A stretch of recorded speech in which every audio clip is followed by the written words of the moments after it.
Bonsoir, je vais vous lire le chapitre 5, L'homme est-il un singe d'Angèle l'Indien blanc de François Place. Merci de penser par ailleurs à vos abonnements. Alors, l'homme est-il un singe?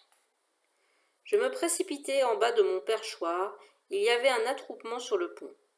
Au centre, le Bosco parlait en claquant des dents, ses paupières tressautées, et de l'endroit où nous étions, il avait vu, en se penchant par-dessus la lisse, apparaître une sorte de spectre. Cela glissait sur l'eau, debout dans une embarcation, en émergeant lentement du brouillard, sans un bruit, pareil à un esprit. Arrivé à sa hauteur, la face énigmatique s'était tournée vers lui en grimaçant un sourire. Un horrible sourire, un sourire à deux bouches. Le commandant arriva sur les lieux, accompagné de l'inséparable trio de savants. Tandis que le Bosco se remettait de ses émotions, les deux mains en coiffe autour d'un gobelet de rhum brûlant, ils le bombardèrent de questions, la taille de ce spectre. Humain, animal, la couleur de sa peau, nu, vêtu de peau, armé, pas armé, mâle, femelle, bon sang. Qu'avait-il vu, entendu, senti? Le Bosco avait du mal à répondre. À l'ensemble, il avait rencontré un suppôt du diable. Une odeur épouvantable, un regard froid comme la mort, qui concentrait dans ses prunelles une méchanceté sans fond. Le mal absolu. Une vision de cauchemar, mais un cauchemar bien vivant. Tout ce qu'il y a de plus réel. Et s'il était de chair et d'os, ce n'était pas un homme. Ça, il en était sûr. Dieu ne l'aurait pas permis. Les savants prirent à partie le commandant. Il ne fallait pas laisser passer la chance de rattraper ce monstre. Le Bosco l'avait vu longer la coque, de la poupe à la proue, et s'enfoncer droit dans le brouillard. Il n'avait pas beaucoup d'avance, on devait lui donner la chasse. Louis-Antoine de Carteris les approuva. L'inaction lui pesait, tout comme à nous, et il fit équiper la chaloupe et il désigna 6 matelots pour la manœuvrer. L'un des savants proposa de me prendre avec eux en qualité d'Indien, puisque j'avais l'ouïe et la vue plus perçantes. Le commandant acquiesça. Après tout, j'avais déjà repéré en pleine mer une voile que lui-même avait eu du mal à ajuster à la longue vue.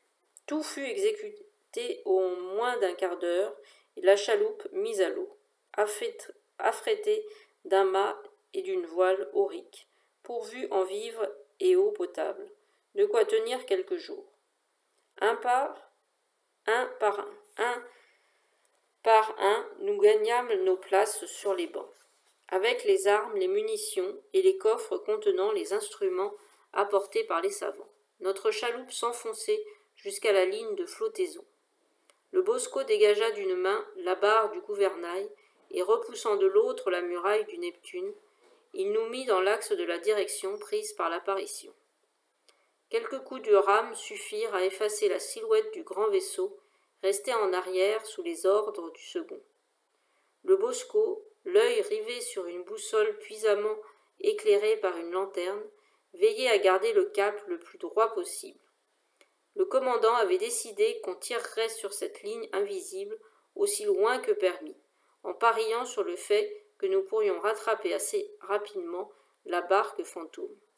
Et puis, il espérait que le brouillard finirait bien par se lever.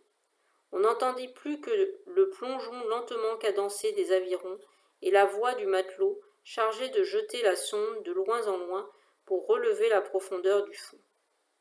Debout, à la proue de l'embarcation, je scrutais l'invisible rideau qui nous dérobait à l'horizon. Un moment, les 3 savants, désireux d'échanger leurs hypothèses sur le monstre à 2 bouches, entamèrent une conversation à bâton rompu.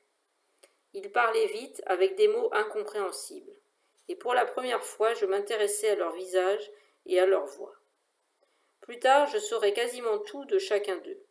Sigonnier de Chauvry, vieil académicien féru de mathématiques et de sciences naturelles, Claude Voiturin, le plus jeune, peintre naturaliste chargé de revenir avec des carnets remplis de descriptions de l'expédition.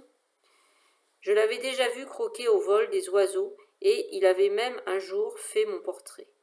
J'avais grande fierté de figurer dans son carnet sous le titre « Angèle, l'Indien de l'expédition ». Pour ces deux-là, l'être rencontré n'appartenait pas au monde des hommes. Le témoignage du Bosco ne laissait aucun doute à ce sujet. Il appartenait à un autre genre, quelque chose, disait-il, comme l'homme sauvage de Java, qui n'est rien d'autre qu'un singe de grande taille. Sigonier de Chauvry avait eu l'occasion d'en observer. J'en ai vu lors de mon séjour à Batavia il y a 5 ans. Il a le poil roux et de très longs bras. Les yeux sont enfoncés, mobiles et surtout très expressifs. On peut facilement se méprendre en lui accordant des pensées, ce qui lui est impossible. Il ne fait aucun doute en revanche qu'il éprouve des sentiments. Celui que j'ai rencontré avait des chaînes aux pieds. Lorsque j'ai accroché son regard, il s'est détourné. Il a levé la main à hauteur du visage, dans un geste de pudeur ou, peut-être, de trop grande détresse. Il semblait perdu dans une insondable tristesse. Cet animal vit très secrètement au cœur des forêts. Il craint naturellement les hommes et, dans sa fuite, ceux-ci le confondent souvent avec l'un d'entre eux. Il est évident que la créature décrite par notre Bosco vient d'une espèce semblable. Un singe, d'après vous, ironisa le troisième savant qui leur faisait face. Celui-là était un homme bancal et sombre, tout de noir vêtu, portant toujours le même foulard noué sous son chapeau. Il se faisait appeler Corvadoro. Il réfutait chacun de leurs arguments avec un aplomb qui démontrait une domination totale sur les deux autres, mais je ne voyais pas s'il tenait son autorité d'une naissance de plus haut lignasse, d'un savoir plus profond ou simplement d'une volonté bourrue que rien ne semblait pouvoir entamer. Un singe, oui, pourquoi pas, continua Sigonier de Chauvry. Je ne crois pas aux spectres ni aux démons. Un singe? Mais votre fameux singe roux de Batavia sait-il, lui, tailler des pirogues? Sait-il pagayer? A-t-il appris à naviguer au cœur du brouillard le plus épais? Pour cela, il faut un peu plus qu'un regard triste. Vous ne croyez pas? Il faut savoir fabriquer des outils, maîtriser quelques techniques, pouvoir les recevoir et les transmettre, toutes choses qui ne peuvent se concevoir sans un minimum d'expérience et de réflexion. En résumé, il faut une parole, une mémoire, une pensée. Votre singe, pensait-il. Quoi, alors? Grinça Sigonier de Chauvry. Un homme, pardi, répondit Corvadoro. Rien d'autre qu'un homme. Sigonier de Chauvry eut un geste d'agacement. Un homme à deux bouches, siffla-t-il entre les dents avec un air de profond dégoût. J'ai, moi aussi, voyagé, continua Corvadoro. Assez pour savoir que les mœurs et les coutumes, qui sont les vêtements de nos vies, sont bien différentes d'un endroit à l'autre. Ici, on porte des masques, là des plumes dans les cheveux. Ailleurs, on se perce le nez ou les oreilles. L'homme est en lui-même assez divers pour nous préserver bien des surprises, sans qu'il soit besoin d'aller lui chercher des cousins chez les animaux. Je compte bien trouver des hommes ici, en effet, renchérit Sigonier de Chauvry. Je suis même venu là pour ça, mais sûrement pas de cette sorte. J'étais si près d'eux qu'il m'aurait suffi d'allonger le bras pour effleurer le plus proche du bout du doigt.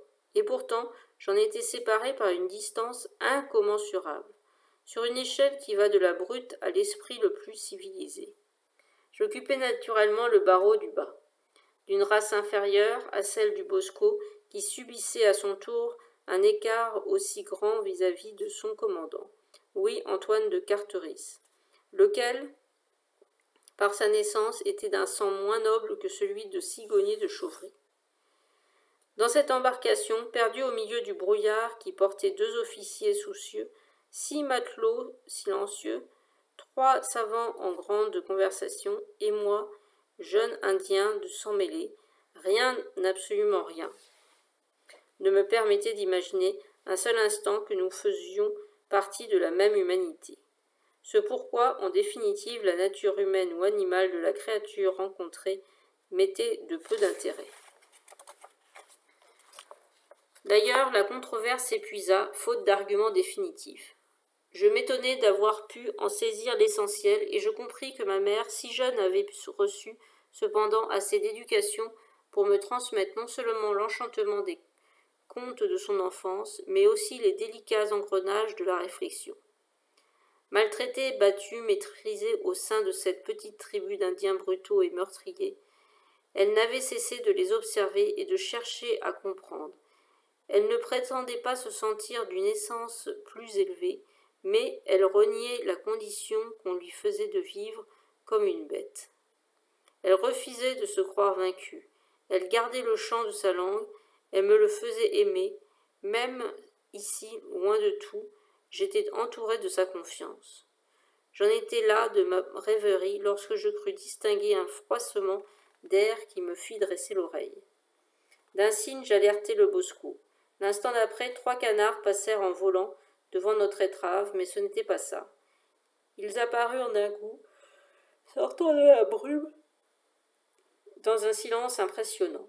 Non pas des esprits ni des fantômes engendrés par le néant, mais des êtres de chair et d'os. Chassant devant eux la buée de leur respiration, debout, ils plongeaient leurs longues pagaies sans à-coups ni éclaboussures, glissant rapidement en un large cercle d'une dizaine de pirogues qui se referma autour de nous.